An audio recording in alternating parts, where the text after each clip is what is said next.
Halo guys, welcome back to Just Football ID. Dan kali ini nggak berasa kita udah berada di penghujung Premier League aja kalau misal kita ngebahas Liga Inggris kali ini.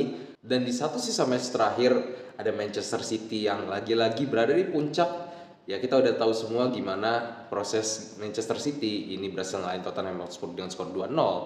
Dan Arsenal lagi-lagi harus puas berada di posisi kedua kali ini dengan selisih 2 poin barengan sama Manchester City. Tapi apakah momen ini tuh bakal berubah gitu kan, karena Manchester City sama Arsenal ini bakal bertarung sampai akhir untuk memperebutkan gelar juara. Kita nggak pernah tahu, walaupun West Ham juga lagi jeblok-jebloknya di pertandingan-pertandingan terakhir, tetap aja West Ham nggak bisa dipandang remeh, apalagi kalau ngomongin soal counter attack-nya. Kita lihat dari kemarin lawan Tottenham Hotspur juga salah satunya itu hampir juga kejebolan sama Heung-min Son. Tapi Stefan Ortega yang gantiin Ederson, dia berhasil nyetop bola yang ditendang sama Heung-min Son. Akhirnya aman, justru malah bisa nambah gol 2-0 waktu itu. Dan kali ini ya Arsenal harus berharap Manchester City jatuh di tangan West Ham. Sementara Arsenal sendiri dia harus berusaha untuk menang lawan Everton. Tapi persaingan nggak cuma di situ aja, ada juga yang di bawah-bawahnya ini justru yang juga nggak kalah rame, dimana Tottenham ini akhirnya harus finish maksimal berada di posisi 5 setelah kekalahan kemarin. Ini justru bikin Aston Villa bisa duduk manis nyaman di kursi Champions League. Aston Villa udah nggak bisa digeser lagi, dan sisanya nih Tottenham Hotspur. Ini gua ngerekam sekitar jam 10-an. Match antara Newcastle sama Man United dengan Chelsea dan Brighton ini tuh belum dimulai. Tapi yang pasti kalau misalnya MU mau at least WCL masuk, karena untuk ngegeser posisi 5 ini udah nggak mungkin. MU ini at least harus menang di 2 match terakhir dan berharap Chelsea ini keselimpet lah di 2 match terakhir juga. Nah sementara Tottenham ini sendiri juga, apakah dia aman? Enggak juga. Justru kalau dia kalah di pertandingan nanti, justru malah dia berada di posisi yang berbahaya karena dia punya agregat gol itu di bawah Chelsea sama Newcastle United. Newcastle United di atas 20-an gol selisih golnya, sementara Chelsea itu punya selisih gol sama Tottenham Hotspur sebelum lawan Manchester City. Setelah lawan Manchester City pasti gedean Chelsea.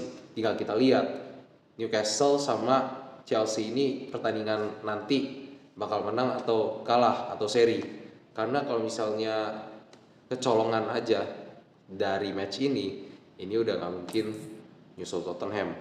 Tapi ya balik lagi sih, memang untuk chance Chelsea sama Newcastle ini merebut posisi 5 dari Tottenham ini sangat kecil banget, karena lawan mereka itu sekali lagi adalah Sheffield United, tim yang berada di peringkat ke-20 alias juru kunci dari Liga Inggris. Dan bisa dibilang peluang untuk Tottenham ini keselepet itu ya bisa dibilang ya cuma sekitar 5%. Karena ya lawannya benar-benar ya udah nggak ada yang bisa dipertaruhkan lagi untuk dia berada di Premier League.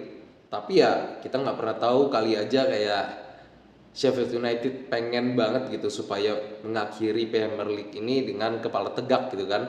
Tiba-tiba pemain Sheffield ini pada on fire, menang lawan Tottenham, bisa aja dia kegusur. Nah jadi perebutan WCL ini tuh bakal seru antara Newcastle atau Chelsea. Nah cuma kalau bicara Manchester United, mereka ya punya peluang terakhir ada untuk lolos ke WL, yaitu lewat Piala FA. Nah ini adalah bisa dibilang satu-satunya peluang buat mereka kalau misalnya mau ngeraih zona Eropa tanpa berharap tim yang lain tuh keselimpet. Sebenarnya bisa aja kalau misalnya mereka ngalahin Newcastle dan satu lagi menang, mereka bisa jadi masuk zona WCL. Tapi kalau mau masuk zona WL, mereka wajib menang lawan Manchester City di final. Karena kalau misalnya mereka kalah, otomatis posisi 6 yang dapat nanti ini bakal masuk ke WL, dan posisi 7 ini bakal WCL. Jadi at the end, kekalahan dari Tottenham ini bukan justru suatu yang bisa dipikir tenang, tapi justru ini jadi warning Meskipun minimal seri aja udah pasti aman peringkat 5, tapi kalau misalnya kalah, lu bayangin kalau misalnya kalah, Newcastle sama Chelsea ini menang di kedua match terakhirnya, itu Tottenham itu bakal langsung terjun bebas ke peringkat 7 cuy. Dan yang paling nyakitin justru ya kalau Tottenham sampai kalah di dua match terakhir, termasuk Manchester City yang tadi udah kalah, tinggal satu lagi lawan Sheffield. Ini kalau misal mereka kalah, itu Tottenham, lu bayangin yang tadinya awal-awal digadang-gadang jadi kandidat juara di awal, karena memang di awal performanya itu lagi bagus-bagusnya.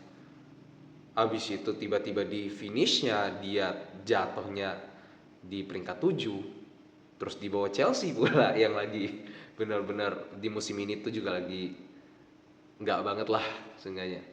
Yang bahkan ada yang mengatakan kalau Chelsea ini ya bakal cuma di posisi 9-10 aja, nggak akan kemana-mana. Lu bayangin posisi Tottenham dipantatin Chelsea itu kayak gimana cuy.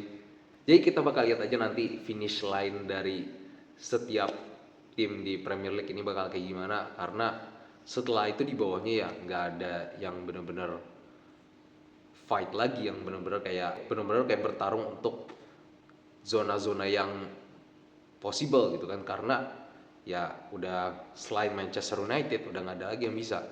Paling sisanya tinggal Nottingham Forest sama Luton Town yang masih berjuang untuk zona degradasi sih. Itu doang yang benar-benar di akhir musim jadi persaingan yang ketat. 3 tim yang promosi di musim ini itu semua balik lagi ke Championship. Jadi sangat kelihatan perbedaan antara Premier League dan Championship itu gapnya jauh banget. So itu aja untuk video kali ini. Kira-kira tim kesayangan kalian finish di posisi mana nih? Itu aja. Thank you for watching dan ciao. Have a good day.